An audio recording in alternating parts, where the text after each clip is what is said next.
Many of us like to get back to nature with lone treks in the wilderness, but sometimes this brings the eerie sensation of being watched and the instinctive knowledge of not being alone. From ghostly apparitions appearing in the woods at night to terrifying sightings of strange beings, here are some hair-raising true paranormal encounters shared by people who work or recreate in those forested realms, as reported by the Occult Museum. The Stickmen. This witness remembers at the age of 15 walking through thick brush with two fellow Boy Scouts and an adult on a hiking and camping trip. They set up camp for the night, ate a cold dinner because it was too wet to find firewood, and all turned in early. Usually in the woods there are noises of frogs, owls, other small animals, and every kind of bug. However, he and his tent mate awoke at the same time, about 3 a.m, to the sound of absolutely nothing outside. The eerie silence lasted a few minutes, after which the insects resumed their chirping again and the boys went back to sleep. When they awoke in the morning, the boys found that 5 of the pine trees surrounding their small clearing had been connected in a star shape, with lines scraped into their bark. Pinned to each tree was a stickman, just like those in the Blair Witch. The scout leader and his son, who were in the other tent, accused the 2 boys of playing tricks on them, but they both knew it wasn't them. To this day it's a story that no one believes, but the witness vows that he'll never camp without the security of a large group and nearby civilization again. The fur coat. One witness had a family cabin in the middle of nowhere by a small lake and surrounded by forest and flatlands. Nearby is a wildlife reserve where as a child he often walked. About 30 minutes into those woods was an old settlement containing a group of abandoned houses. Exploring the area, he realised that its former residents had just up and left, leaving dishes on the tables, clothing in closets, even old cars and horses' gear in the barns. He stayed away from the second floors of the houses, concerned that they may collapse, but after telling his parents, his dad wanted to come and also take a look. In one of the houses, they found a bedroom still intact, with sheets on the beds and the pillow still with the indentation of a head in it. Everything was coated by a thick layer of dirt, with the dust on the floors showing only their footprints in it. At the end of the bed lay a huge grey fur coat, which cleaned up would have been stunning.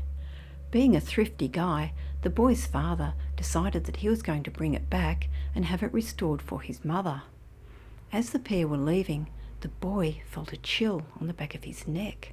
About 60 yards from the house, he turned around to see an old woman glaring at them from the window of the second floor. She was wearing her hair in a loose bun and had a blue shawl around her shoulders over a cream-coloured blouse. The boy immediately felt very guilty and grabbed his dad, who was about 10 yards ahead of him. He told him they needed to put the coat back because a woman was still living in the house and she looked pretty angry. They turned back as he pointed to the window where he had seen her glaring at them. No one was there, so he said that she must have gone downstairs. As they approached the house to return the coat, a window in another deserted house suddenly slammed shut. Terrified, the boy ran as fast as he could into the woods, while his father stayed behind and started shouting for the lady to come out and saying he was sorry. The dad then went upstairs and found no one there, with dust on the floor undisturbed. In a panic, he dropped the coat and they fled the area as fast as they could. The missing hiker.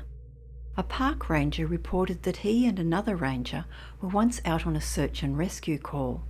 The missing person they sought was a man in his 20s who had gone hiking in a remote area and not returned on the day that he was intending. When the rangers got the call, it was already night time, but they hiked a few miles into the woods and set up camp on a ridge that provided a good view. They knew that the man had gone hiking well prepared, so decided to wait until daylight before starting their search. At about 2 a.m, our ranger got up to relieve himself when he saw a moving light at the bottom of the cliffs across the valley and some miles away.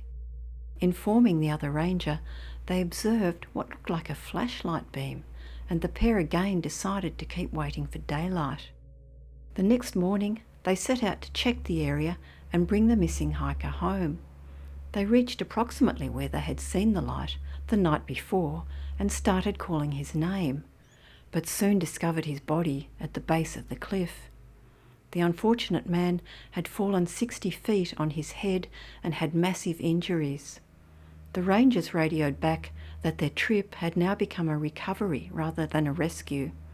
Investigating the area, the other ranger shouted that he had found the man's maglite, but lying 20 feet away. This suddenly seemed odd when they recalled seeing the light the night before. Eventually the coroner arrived, inspected the body and removed it back to the lab. He soon notified them that the man had been deceased for at least 48 hours before they found him. The ranger knew that this could not be possible and had the coroner review his findings. The same conclusion was drawn. The ranger tried to find an explanation for the light they had seen, like perhaps other hikers, but one of their search and rescue officers had stayed at the only trailhead in the area throughout the night and reported that no one had come or gone. To this day, the witness has no idea what the moving light was that he saw that night and still feels freaked out about it. The skin changer. This witness, who is a wildland firefighter with the Forest Service, recounted this experience of his previous supervisor, who he completely believed. In 2004, his crew had spent all day attending an emerging incident in the Hells Canyon area of Middle Idaho. He knew they would be working throughout the night as well. As second in charge of the crew, he was driving out ahead, scouting the area in an ATV. Travelling down an old logging road that clearly had not been used for many years, he spotted a bobcat ahead of him in the middle of the road. But the animal did not run away as it normally would. The creature stood there for at least 10 seconds, screamed at him, and then scampered up a tree close by off the road. The firefighter found this strange, but continued for about half a mile down the road, where he found a small cabin. This also struck him as odd, as he was on federal land where no private structures are allowed. On inspecting the property, he found that all the windows had been boarded shut tight and someone had done a good job of securing the place. The doorknob had been punched out and the door rammed shut with a hole drilled into the log frame and strung with a chain. Someone had not wanted anything getting in or out of the house. Peering through the hole in the door, he could see that everything inside was in a shambles. Finding the sight quite unsettling, he hopped back onto his ATV and headed back the way he had come. Exactly in the place on the road where the bobcat had been, there stood a Native American woman, barefoot and wearing a badly tattered nightgown. As she stood there in front of him, he shouted a question, asking if she needed any help.